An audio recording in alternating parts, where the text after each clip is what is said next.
go up. Small businesses thrive. The American dream achievable. Change that makes America great again.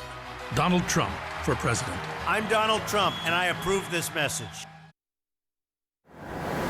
Up first at 11, a 70-year-old man accused of going into his neighbor's condo and handling her underwear. A woman made the disturbing discovery thanks to a surveillance app on her phone. And it turns out that man is the head of the Anne Arundel Economic Development Corporation. Now he's on unpaid leave facing criminal charges. Tim Barber joins us live in Annapolis with the latest on this. And Tim, this is an upscale complex there. It absolutely is. And that neighbor installed a camera here in her apartment after one of her bracelets mysteriously disappeared earlier this summer. If she didn't install that camera, she might never have figured out what else was going on. Well, the sun set on Anne Arundel County tonight. Allegations swirled around one of its prominent leaders. A resident in this waterfront complex told the police 7-year-old Robert Hannon snuck into her condo and rummaged through her underwear drawer. Scandalous, yeah, I had no idea. The gated Annapolis complex is guarded by cameras, but investigators say that did not stop the suspect, who lived next door. Even more shocking, Hannon is the CEO of the Anne Arundel Economic Development Corporation. Anybody who does anything that's criminal, indeed, will end up violating the law and be charged accordingly. We tried to stop by Hannon's place tonight, but his unit's call box was not working. The number you have dialed has been changed or is not in service. The victim was out of town when the crime was committed last Thursday, but she was alerted to the burglary by a surveillance camera with a motion detector. Detectives say it showed Hannon grabbing several pairs of underwear. In his other hand, a set of keys. And tonight, neighbors told us they want to know how he got them. And the suspect is on leave from the organization tonight. The woman, the victim here, was too shaken up to talk to us about what happened today. Reporting live in Annapolis, in Anne Arundel County, Tim Barber, ABC 7 News. Wow, just wow. Thank you, Tim. New tonight, a proposed rate hike for Pepco customers in Montgomery and Prince George's County. If approved, it would raise the average resident's bill by about $13 a month. Tonight, some Montgomery County Council members spoke out against the increase. Others, though, expressed support for it. A meeting on the issue in Prince George's County is set for Thursday. Allison? Well, Leon, new at 11 tonight, a D.C. police officer lost everything and is living in a hotel tonight, all because of a fire. And it's a fire that one department initially thought its firefighters extinguished. Jay Korf live in Temple Hills. So, Jay, what happened here?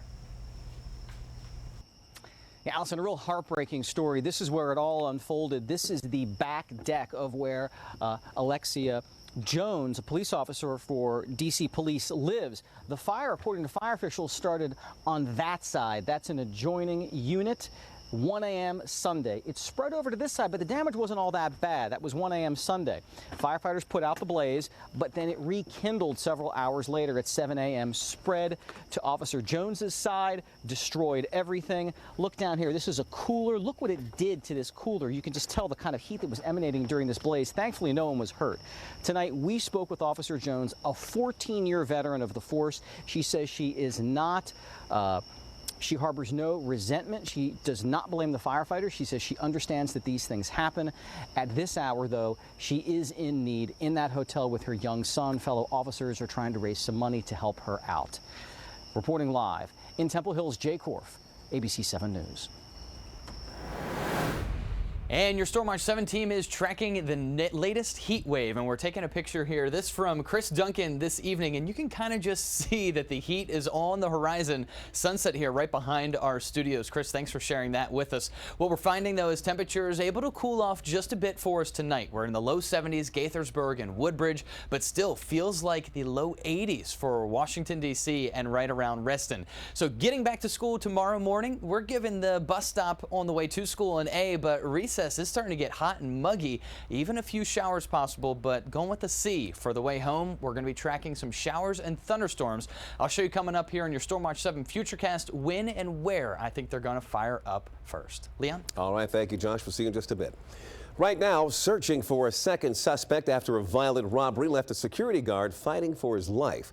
The wild scene unfolding early this morning at the UMUC Inn and Conference Center. Michelle Marsh joins us now live with a look at the investigation happening right now. Michelle? Well, Leon, that security guard is in critical condition tonight. Police say 2 men got into the inn at around 1 o'clock in the morning and knew exactly where to find the safes. On the way out, they opened fire on an unarmed guard. A lookout was then posted for the suspects. ABC7 cameras were rolling as a canine picked up a trail into some nearby woods. And within moments, one suspect is handcuffed. The other, though, still on the loose, and police say he's armed and dangerous.